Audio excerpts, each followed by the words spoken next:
बिस्मिल्लाहिर्रहमानिर्रहीम। अस्सलाम वालेकुम स्टूडेंट्स। कल हमने 1.1 का क्वेश्चन नंबर 1 किया था। आज हम अपना क्वेश्चन नंबर 2 करेंगे, जिसमें उन्होंने लिखा हुआ है कि A is equal AEIOU means कि A is equal vowel words and B is equal ABC, आगे डॉट डॉट लगा के एंड में जी लगाया हुआ है, जेड मतलब कि पूरी अल्फ़ाबेट है, स्मॉल है अल्फ़ाबेटिक ABC, डॉट डॉट का मतलब है कि ये अभी कंटिन्यू है। और अगर आगे कोई वर्ड दिया हो तो मतलब जैसे यहाँ जेड तक दिया हुआ है तो इट्स का मतलब है पूरी अल्फ़ाबेट है। Then which of following statement are true और फॉल्स। उन्होंने कहा है कि इसमें से बताएं कि कौन सी स्टेटमेंट सही है और कौन सी गलत है। फर्स्ट क्वेश्चन में आप देख रहे हैं ए स्मॉल और कैपिटल ए है, जिसके दरमियान में एक एलिमेंट दिया हुआ है, ई की शेप बनी हुई है। इसका मतलब है ये इस एलिमेंट का मतलब है, इस साइन का मतलब है कि ये एलिमेंट है या इट बिलोंग्स टू है, या अगर उर्दू में कहा जाए तो देखें कि अगर क्या ए वाले सेट में है या उसका, अगर इंग्लिश में इसको कहा जाए तो ए बिलोंग्स टू ए या ए एलिमेंट ए, मतलब कि क्या ए जो है वो ए के सेट में है, क्या ए जो है अल्फ़ाबेट वो ए के सेट से ताल्लुक़ रखता है।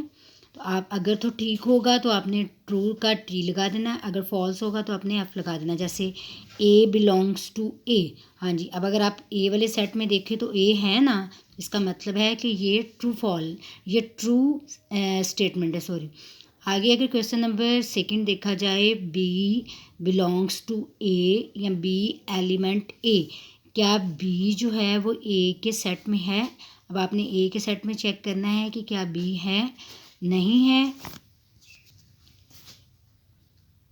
बी बिलोंग्स टू ए, ये हमारी फॉल्स स्टेटमेंट है, हमने एफ लगा देना है क्योंकि बी जो है वो ए के सेट में नहीं है, ठीक है, इसलिए ये फॉल्स है। इसी तरह डी, अब ये देखिए एलिमेंट या बिलोंग्स टू के ऊपर क्रॉस लगाया हुआ है, इसका मतलब है कि D belongs is not belong to A, कहने का मतलब है कि ए के सेट में डी नहीं है।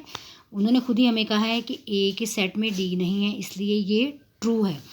अब सी बिलोंग्स टू नॉट बी, कि सी का जो वर्ड है वो बी के सेट में या बी के सेट में नहीं है, ये देखें, ठीक है, बी के सेट में सी है अगर कोई भी अल्फ़ाबेट है, क्योंकि ये पूरे अल्फ़ाबेटिक दिए हुए, इसलिए ये फॉल्स है कि क्योंकि सी बी में है। उन्होंने कहा है कि सी नॉट बिलोंग्स टू बी, कि बी के सेट में सी नहीं है, ये गलत स्टेटमेंट है, फॉल्स है, इसलिए हमने एफ लगा दिया।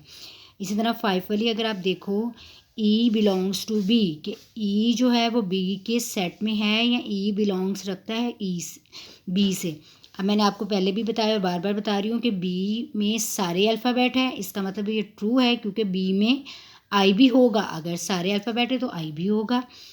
आई बिलोंग्स टू ए, क्या ए के सेट में आई है या आई जो है वो ए से ताल्लुक़ रखता है या आई एक एलिमेंट है। हाँ जी, ये देखिए ए के सेट में आई है, इसका मतलब है ये ट्रू स्टेटमेंट है। F belongs to A means कि एफ एलिमेंट ए, क्या ए में एफ का एलिमेंट है, नो, इसका मतलब है ये भी फॉल्स है। अब वी एलिमेंट ए, क्या वी एलिमेंट है, वी एलिमेंट है ए का, जी नहीं, क्योंकि ए में वी नहीं है, इसलिए ये भी फॉल्स है। इसी तरह एक्स नॉट बिलोंग्स टू ए, उनका कहना मतलब है कि ए के एलिमेंट में एक्स नहीं है, उन्होंने खुद ही कह दिया, इसका मतलब ये ट्रू है। जेड बिलोंग्स टू बी या जेड एलिमेंट बी, जी ये देखिए बी के है ना जेड, इसका मतलब है कि ये भी ट्रू स्टेटमेंट है। इसके बाद M belongs to not B या M is not element B, M जो है वो बी में नहीं है, ये फॉल्स है क्योंकि मैं बार बार बता रही हूँ कि बी में सारी अल्फ़ाबेटिक है, इसका मतलब है एम भी इसमें होगा।